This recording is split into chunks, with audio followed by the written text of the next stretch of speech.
Izin memperkenalkan diri, nama saya Setiasari, mahasiswa SIB Batch 7, bidang Cyber Security. Jadi topik hari ini itu proses dan fase yang ada di ethical hacking ya teman-teman. Mungkin yang join cuma satu, tapi nggak apa-apa, tetap di record.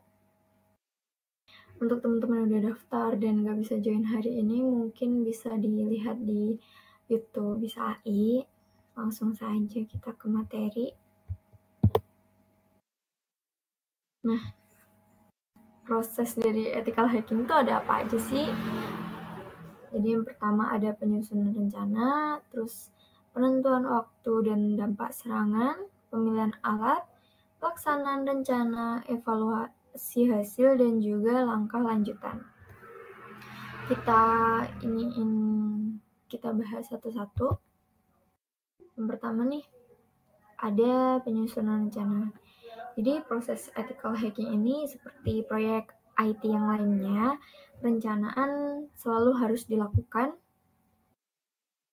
dalam ethical hacking. Jadi masalah strategis dan taktis dalam proses ini perlu ditentukan. Apapun jenis tes yang dilakukan, baik uji coba peretasan kata sandi sederhana ataupun uji penetrasi.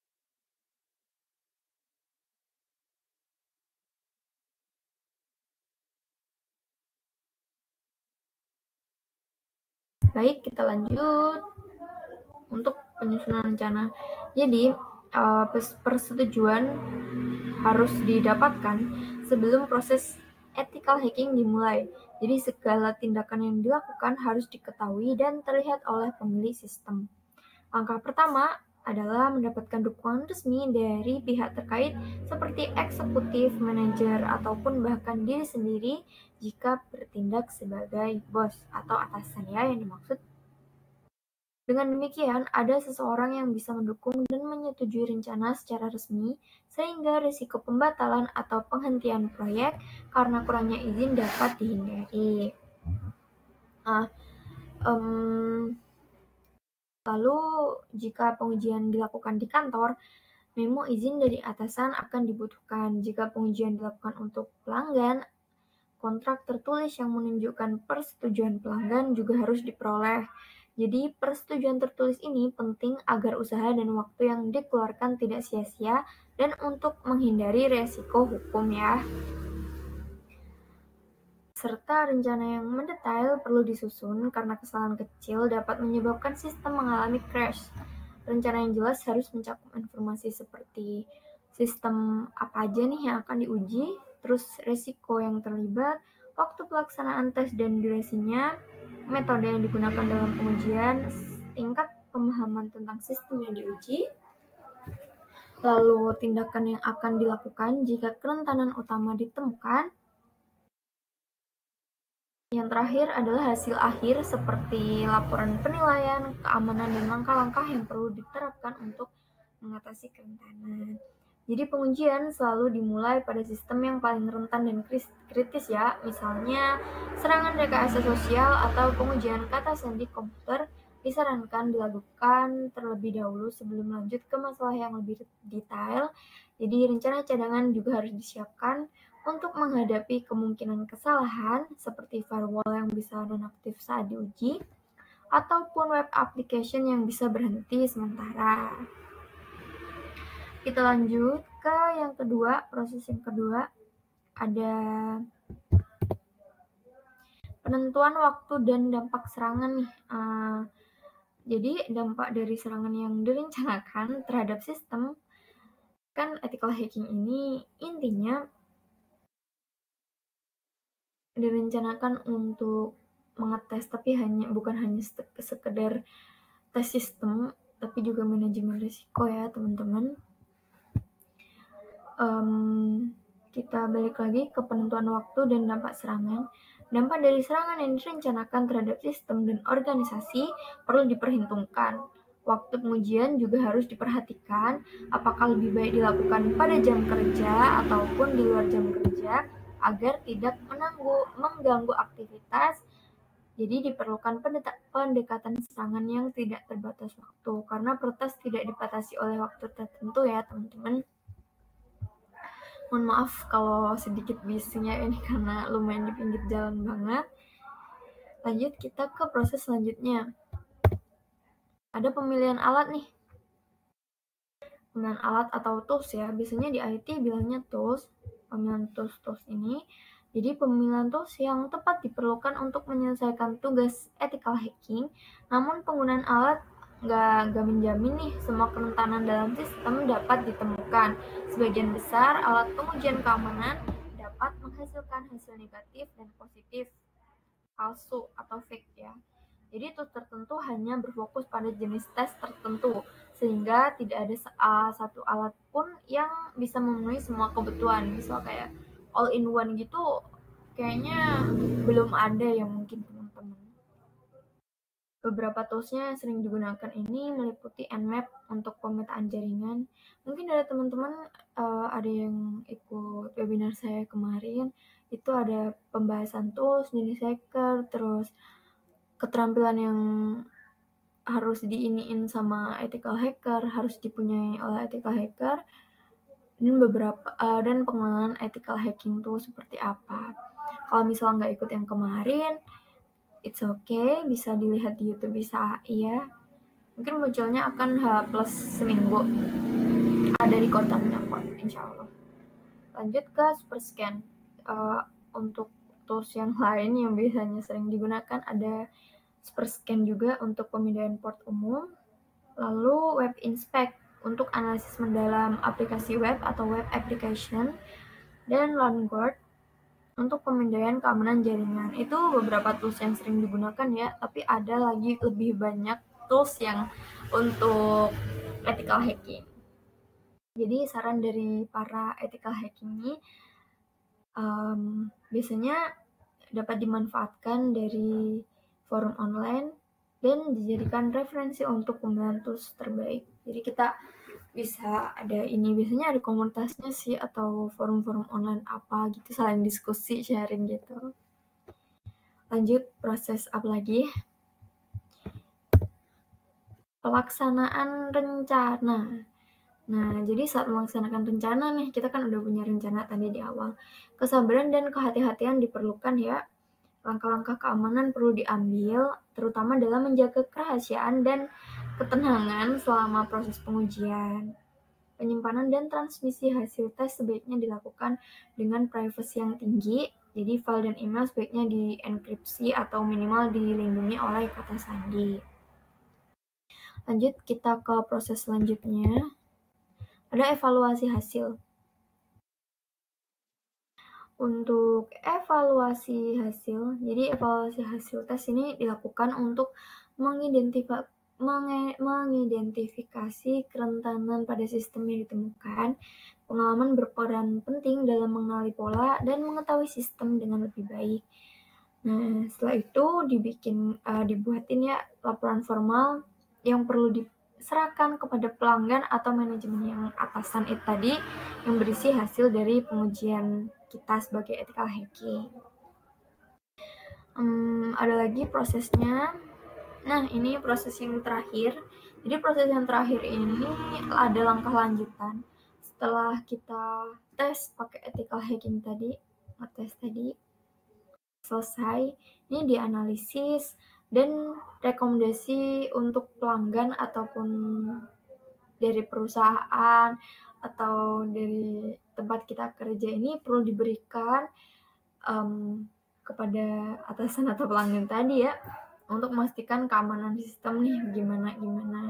Terus kerentanan yang baru mungkin akan muncul seiring waktu dan sistem informasi akan terus berubah serta semakin kompleks ya. Jadi pengujian keamanan secara rutin sangat penting dilakukan untuk mengevaluasi dan menjaga keamanan sistem dari waktu ke waktu. Mungkin itu saja sih proses ethical hacking. Kita lanjut ke bab selanjutnya, yaitu fase atau tahapan ethical hacking. Jadi fase sama proses ini beda. Mungkin prosesnya itu lebih dari gimana awalnya itu harus diapain aja, ethical hacking itu dimulai dari mana. Kalau untuk fasenya mungkin ini setelah pengujian sistem ya. Ini fase ethical hacking ini yang dimaksud tahapan waktu kita melakukan ethical hacking. Ini ada tertulis di PPT. Yang pertama ada pengintaian atau reconnaissance, lanjut ke pemindaian atau scanning, mendapatkan akses atau getting access, mempertahankan akses, maintaining access namanya, lanjut menghilangkan jejak, clearing tracks, dan pelaporan atau reporting. Seperti yang ada di proses tadi, ada ya evaluasi hasil tadi. Mungkin evaluasi hasil itu dari pelapor, beda sih. Kurang lebih dari pelaporan. Pelaporan itu untuk evaluasi hasil dan langkah lanjutan untuk pelanggan maupun atasan. Nah, jadi tahapan dalam proses ethical hacking ini perlu diikuti sebelum pengujian pada sistem atau jaringan untuk dilakukan. Jadi di bab yang ini selanjutnya ini untuk fasenya, berbagai tahapan dalam ethical hacking akan dibahas untuk membantu perencanaan serangan. Sebagian besar ethical hacking bersertifikat biasanya mengikuti 6 tahapan yang akan dijelaskan berikut. Nah, 6 tadi di PPT ya. Ini biasanya dipakai oleh ethical hacking yang bersertifikat ya, bukan yang cuman nyoba-nyoba gitu. Dan ini pas-pasnya tuh tergantung kebutuhan teman-teman. Nggak harus sama gitu, enggak. Ini yang biasanya dipakai oleh ethical hacker yang sudah bersertifikat. Kita bahas satu-satu. Jadi yang di tahap pertama, pengintaian atau reconnaissance. Jadi di tahap pertama ini, informasi sebanyak mungkin tentang sistem atau jaringan target harus dikumpulkan.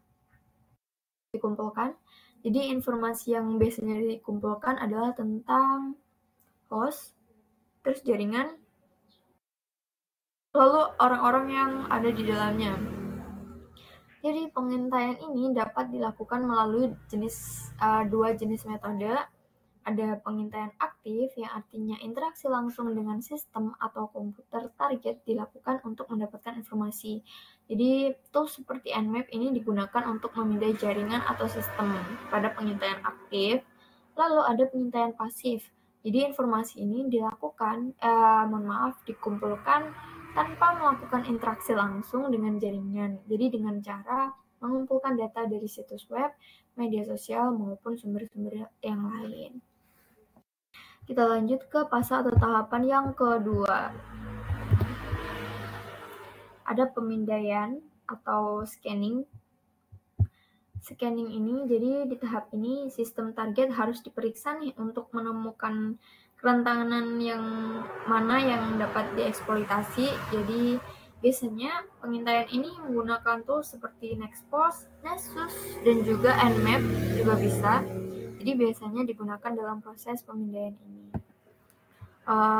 Lanjut ke fase atau tahapan selanjutnya, mendapatkan akses atau getting access. Jadi kita udah reconnaissance tadi, pengintaian ya, kita ngintai dulu. Yang kedua ada pemindaian, sudah mengintai, lalu di scanning, dipindai nih data-datanya. Lalu kita dapat ke tahapan mendapatkan akses atau getting access. Jadi setelah kerentanan dalam sistem atau jaringan ditemukan, eksploitasi ini terhadap kerentanan tersebut dilakukan untuk mendapatkan akses ke dalam sistem. Biasanya kalau ingin mendapatkan akses atau getting access ini menggunakan tools seperti Metasploit dan mungkin ada yang lain ya. Teman-teman bisa cari di Google maupun di YouTube, banyak ilmu-ilmu seperti ini sebenarnya.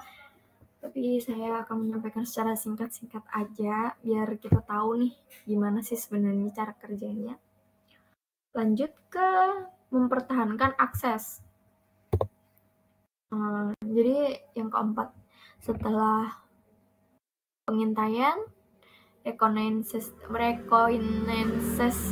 tadi, kita mindai, scanning, lalu apa tadi? Mendapatkan akses atau getting access, sudah mendapatkan akses, dan selanjutnya mempertahankan akses, maintaining access. Udah pengintaian, pemindaian, dapat akses, lalu mempertahankan aksesnya. Jadi setelah akses ke sistem ini berhasil diperoleh, backdoor atau pintu belakang akan dipasang. Ini memungkinkan akses di masa depan ke dalam sistem bila diperlukan. Untuk mempertahankan akses ini juga sama, biasanya pakai tools Metasploit ya teman-teman. Lanjut ke menghilangkan jejak. Nah, habis ngintai, pemindaian, scanning, dapat akses, terus pertahankan akses, lalu ini menghilangkan jejak atau clearing tracks biar nggak ketahuan ya kalau kita ini habis nerobos sistemnya. Nah, seperti itu. Lanjut ke pada tahap ini, jadi log aktivitas yang udah dilakuin tadi setelah dapat akses dan pertahankan akses, log aktivitasnya ini selama proses hacking akan dihapus untuk menghilangkan jejak. Lanjut. Nah, mungkin ini yang terakhir ya, yang biasa digunakan oleh ethical hacker yang udah bersertifikat, yaitu pelaporan atau reporting. Jadi ini penting ya buat klien, pelanggan, maupun atasan kita biar percaya nih kalau sistem kita sebenarnya ada yang trouble atau gimana. Jadi tahap pelaporan atau reporting ini yaitu pembuatan laporan. Jadi laporan harus disusun dengan menyertakan temuan yang udah didapat selama proses ethical hacking tadi. Jadi tools dan metode yang digunakan serta kerentanan yang udah ditemukan. Serta ini lagi solusi dan langkah perbaikan juga perlu dicantumkan dalam pelaporan ini biar mereka tahu nih tindakan apa yang akan dilakukan. Seperti dari proses pada ethical hacking tadi yang kita bisa berapa ya? Nah, yang ini pada langkah lanjutan ya teman-teman. Ini penting untuk pelaporan atau reporting.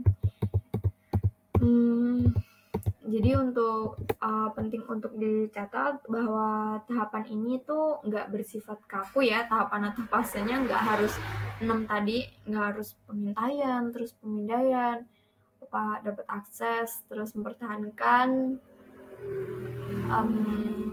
menghapus jejak, terus langsung pelaporan gitu. Enggak, itu tergantung kebutuhan kita masing-masing. Jadi tahapan ini tuh nggak bersifat kaku. Biasanya tuh ada beberapa ethical hacker nih yang melakukan penyesuaian atau perubahan pada proses-proses atau fase-fase tersebut dari ke-6 tadi. Jadi dapat dilakukan sesuai kebutuhan aja kayak gimana. Mungkin itu saja sih yang dapat saya sampaikan. Kalau mau diskusi bisa lewat IG atau TikTok saya. Double S Setiasari, double S di awal dan double I di akhir. Gitu, silahkan DM aja. Itu aja sih sepertinya yang bisa saya sampaikan mengenai proses dan juga fase atau tahapan pada ethical hacking. Terima kasih teman-teman yang udah hadir. Ya, itu aja. Meskipun cuma 1 orang, terus sebenarnya yang daftar ada beberapa sih. It's okay. Semoga bermanfaat dan jangan lupa tetap semangat untuk belajar ya. Sebenarnya saya juga bukan ahli yang kayak gini, makanya tidak ada praktik atau apa. Saya cuma menyampaikan apa yang saya ketahui dari buku. Baik, terima kasih. Selamat siang.